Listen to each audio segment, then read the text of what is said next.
Okay, dear students, so this sum is again a continuation of the previous video. Previous video में हम लोगों ने linear equation, simultaneous linear equation को substitution method से solve किया था. Here we go with elimination method. Now what does it mean by elimination method? Elimination means किसी चीज़ को हटाना. ओके एलिमिनेट करना माने किसी चीज़ को हटाना. अब आपको इक्वेशन के अंदर दो वेरिएबल्स दिख रहे हैं x एंड y. ओके इस मेथड से हम लोग ऐसा करते हैं कि आइदर x और y को पहले स्टेज में एलिमिनेट कर देते हैं. ठीक, एक बार उस वेरिएबल का एलिमिनेशन हो जाए तो सिंगल एक वेरिएबल रह जाता है और उसका हम लोग वैल्यू निकाल लेते हैं. जब एक बार आपके सेकेंड वेरिएबल का वैल्यू आ जाए तो उस वैल्यू को फिर किसी भी दोनों में से किसी भी एक इक्वेशन में रखने से आपके फर्स्ट वेरिएबल की वैल्यू आ जाती है. Okay, so let's start. This was our equation 3x plus 2y upon 4 equal to 2 and 3x minus 4y upon 2 is equal to 10. हम लोगों को पहले की तरह फर्स्ट जो हमने आपको प्रीवियस वीडियो में समझाया था ठीक उसी की तरह आप लोगों को पहले इसको जनरल इक्वेशन मेथड में कन्वर्ट करना है. तो क्या करेंगे 4 into 2 8 and 2 into 2 10. So the equation becomes 3x plus 2y equal to 8 and 3x minus 4y is equal to 20. अब नेक्स्ट स्टेज क्या होता है? नेक्स्ट स्टेज ये होता है कि आइदर x और y दोनों इक्वेशंस में हमें इक्वल बनाने होते हैं. इन द सेंस इस इक्वेशन में अगर आप देखें तो दोनों में x वाला जो कोफिशिएंट है वो सेम है. इधर भी 3x है, इधर भी 3x है. So here in this particular sum we need not change.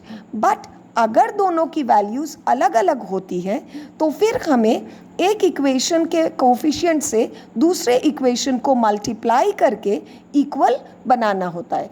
उसको हम लोग एक और सम में समझेंगे. फ़िलहाल यहाँ पर आपके पास दोनों इक्वेशंस में x का कोफिशिएंट सेम है, that is 3x and 3x. So here we need not change anything, just write one equation below the other. Okay, and write down the word subtract. Now what does the word subtract mean in algebraic equations? जब हम लोग algebraic equations में subtract करते हैं तो हमारा जो second वाला part होता है उसके सारे values, that means you are multiplying the equation by minus. So when you are multiplying an equation by minus, all the symbols inside the equation change. अगर प्लस है तो माइनस हो जाएगा, माइनस है तो प्लस हो जाएगा. ठीक उसी तरीके से ये जो आपका नीचे वाला इक्वेशन होगा उसके सारे सिंबल्स को आप चेंज करेंगे. That is it was plus 3x, it becomes minus. This was minus 4y, it becomes plus 4y. And this was plus 20, it becomes minus 20. Okay, now subtract simply by algebraic method. So 3x plus 3x and minus 3x cancel each other. What are we left with? Plus 2y and plus 4y. So it becomes plus 6y. Plus 8 and minus 20, it becomes minus 12. Now what do we do? Just take 6 below 12. That means 6 into y. It goes to the other side. It becomes divide. So y is equal to minus 12 upon 6. That is 6 ones are 6, 6 twos are 12. So y becomes minus 2. Okay. Now we put this value of y which we got in either of the two equations. आप इसमें भी रखेंगे तो भी वही आएगा, इसमें रखेंगे तो भी वही आएगा.